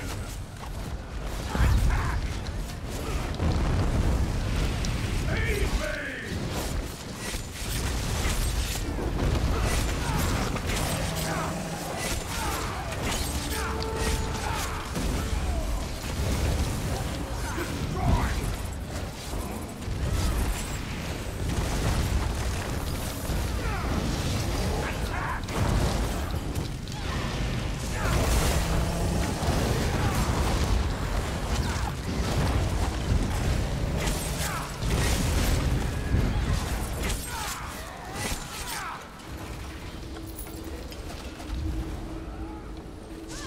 You run blue training when you farm? That's not a bad idea, especially if you're looking to like skill up or anything, or you just don't want to like purchase, you know, spend the money. I didn't.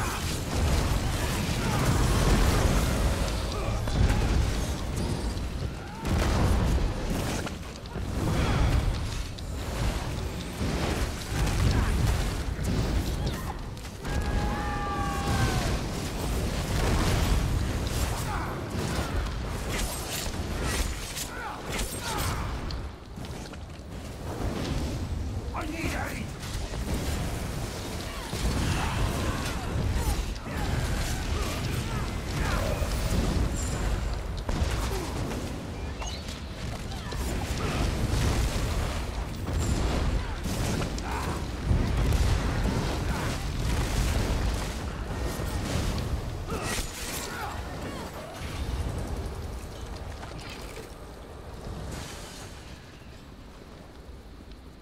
It's hot stuff in EU. Should have been hot stuff forever. I've tried Two Fang. I think it's a great set.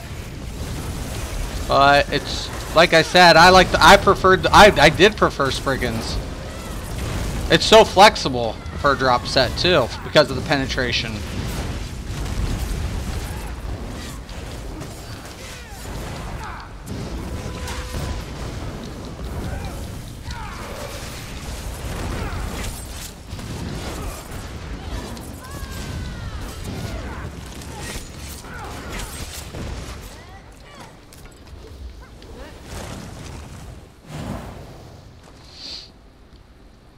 Leave those souls.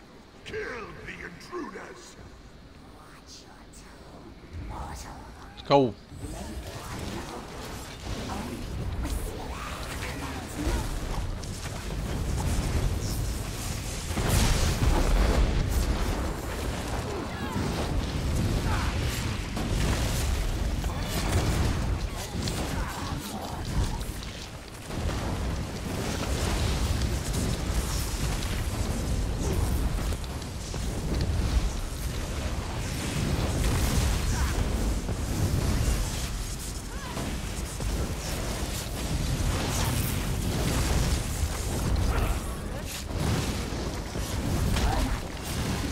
Get me out! Get me out! Pay attention to mechanics! No! Thank you!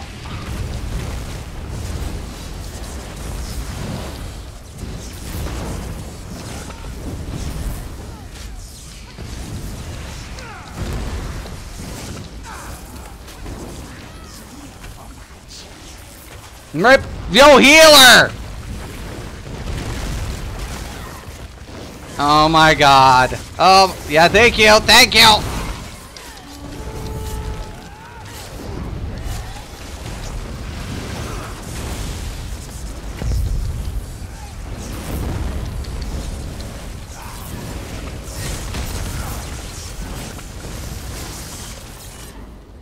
Fuck me, tell you, man. Out of the dangerous reach. Narayaneth will answer for this. He has to. Yeah, it's the best time to do it. Like, you can do normal trials with training. I wouldn't ever put it on vet. Definitely.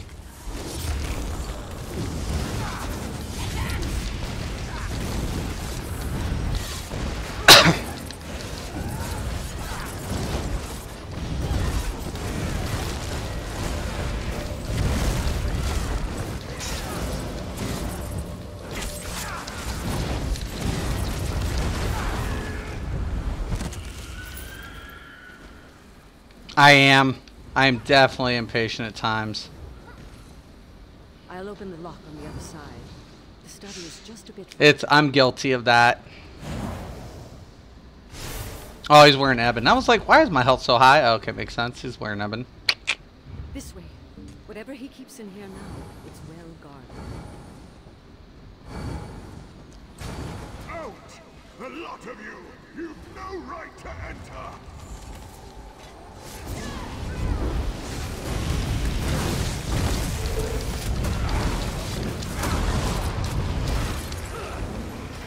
Yeah.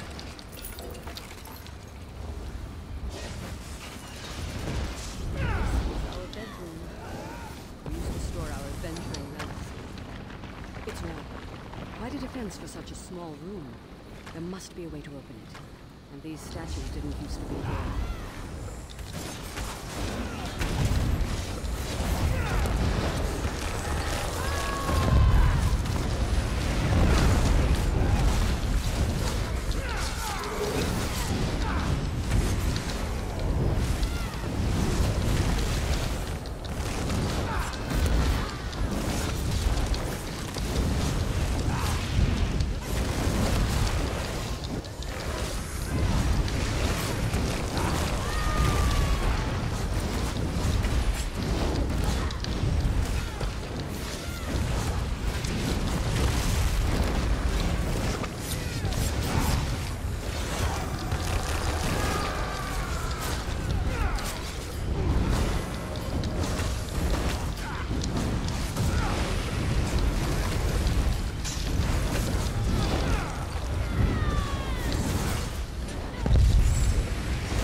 Sometimes there's a chest back here. No.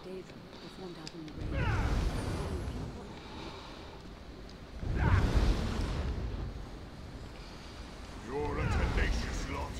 If you insist, I'll be happy to feed you to the blade. Feed me to the blade.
The Daedra have destroyed much of the swamp. Let's keep moving. Allenway returns to our suffering. You have no say in it.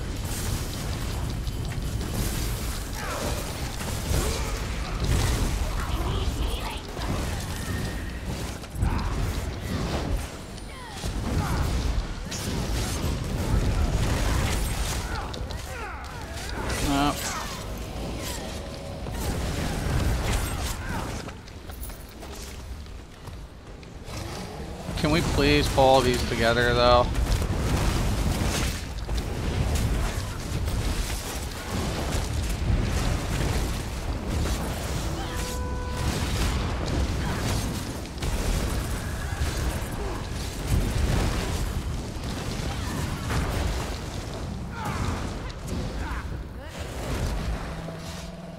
Fucking weird.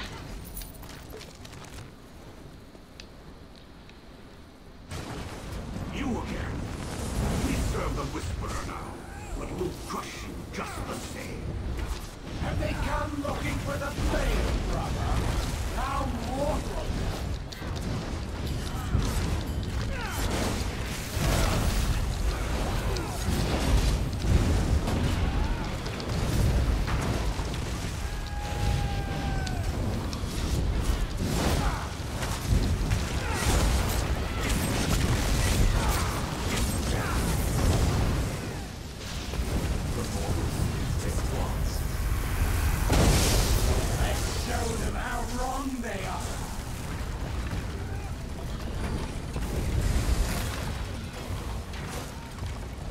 I run a bomber build and a 4-man? I don't know.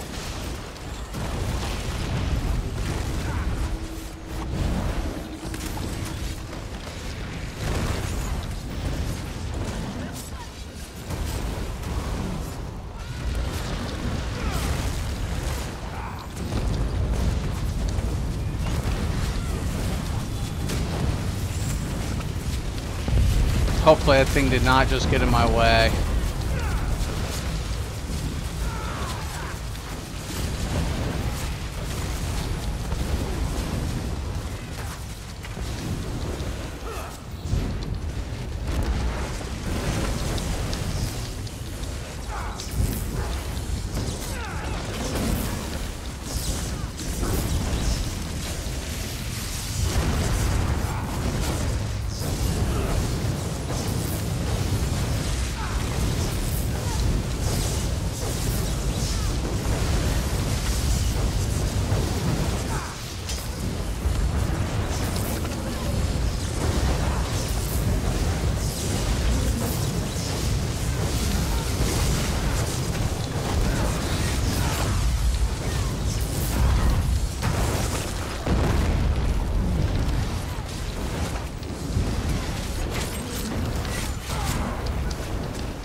What UI add-on am I running? I run FTC for the HUD, and then I run combat metrics for you know, my shit, other shit. I like FTC a lot better. No, I don't run AUI. FTC. It's all FTC. Except, you know, my left parser up there.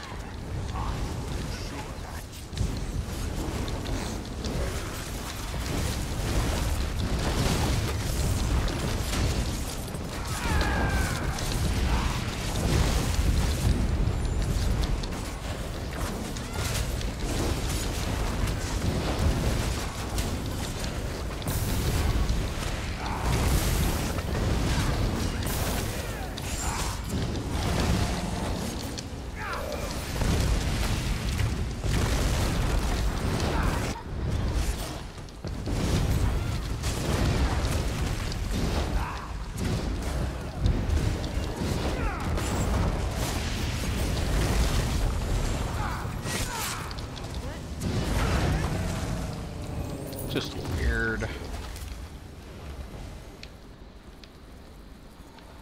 Orion, that blade you wield, how did you come upon it? All that should concern you is that it counsels me.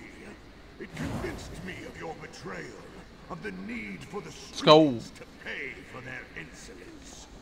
It has led you astray. On the contrary, this blade grants me a clarity I never had before.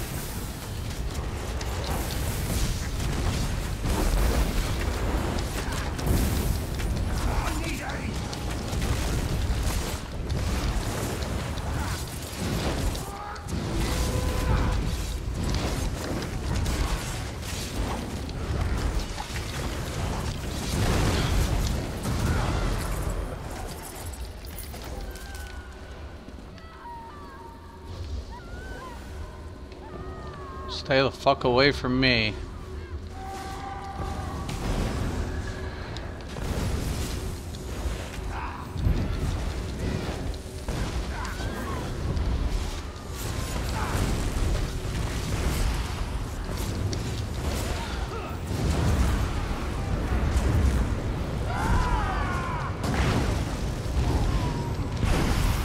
Nope.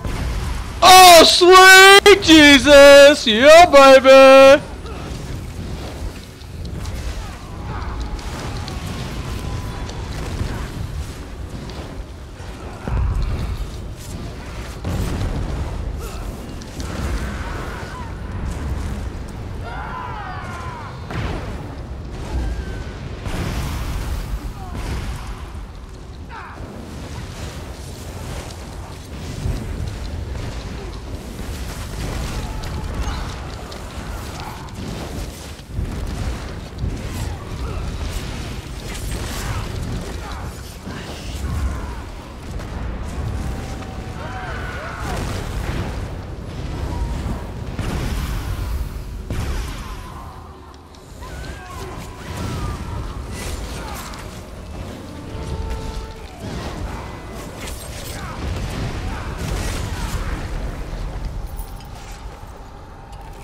I still haven't seen Endless Hail. Must be the ritual site.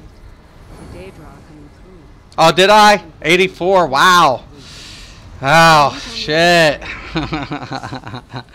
I think people forget there's this thing called mechanics. I don't know. I would love to see. I actually have seen one or two of Outcast. I don't watch it a lot, but I've seen one or two of Outcast things. I don't think people understand like what PC players will tell players. Like I can hear the combat skeletons are never accurate. Ever. Your DPS will drop. It'll pick up. Like people don't get it.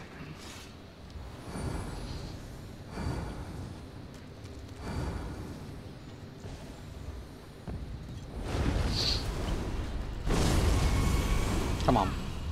You think that blade is yours to touch? It has a master, and he is me. You'll never leave this place. Not alive.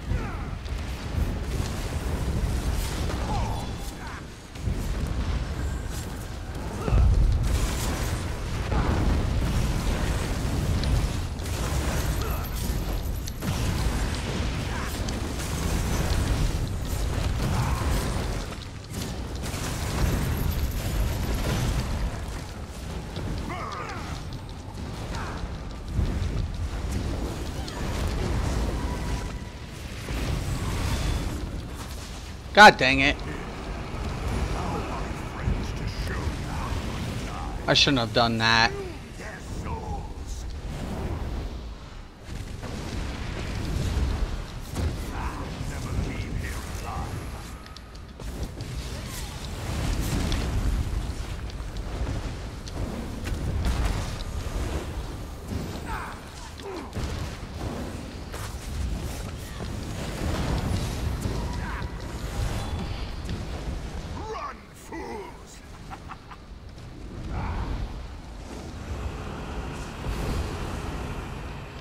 I gotta wait for the tank to...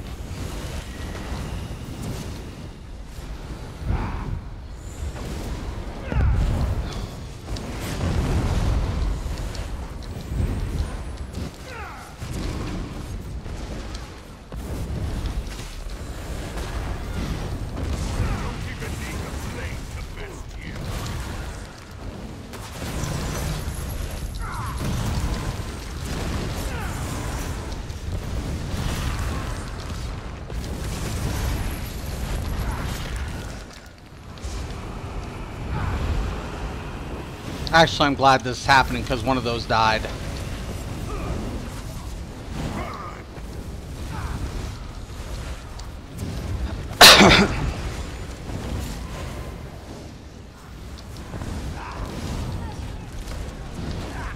Get out!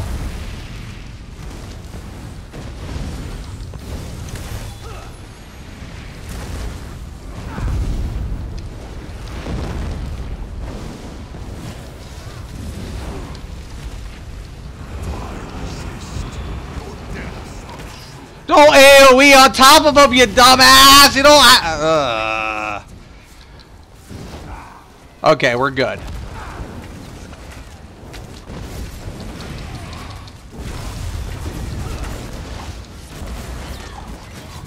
Gonna add the dodge just in case.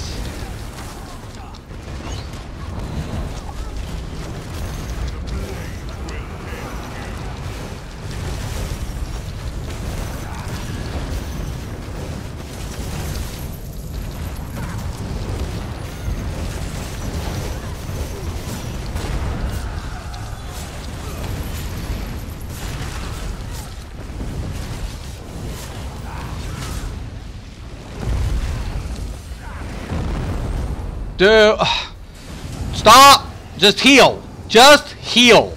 That's all you have to do. Don't try anything crazy. I hate when healers try to res. When you're resing as a healer, people will die. Hey, Nutty. God. Rule number 1, healer, do not res unless you absolutely have to. Let me do my job, I'll let you do your job.